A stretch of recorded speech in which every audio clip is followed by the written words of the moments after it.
Thank you, Mr. President. I think my colleagues have said it so well.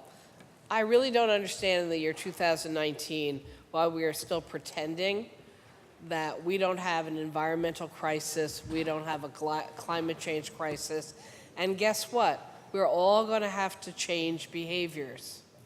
Not just plastic bags, but a lot of behaviors, because we are fighting a clock and we are losing.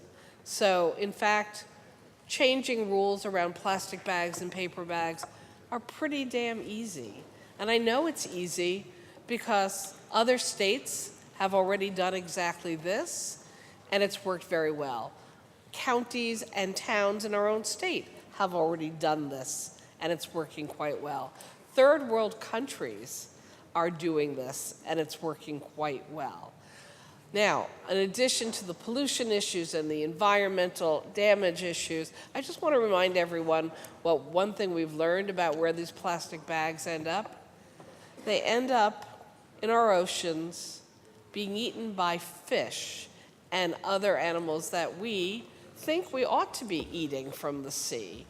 And we are actually poisoning ourselves and our food supply system by allowing these plastic bags to continue to overwhelm our systems. So I'm delighted to be voting yes on this bill in this section. The student loan issue, you know what? If the federal government or somebody decides to sue us, let's just win that case in court, because we're talking about young people overpaying for their student loans that will haunt them forever and ever, because some businesses think it's fine to exploit the lack of information they have to give these young people.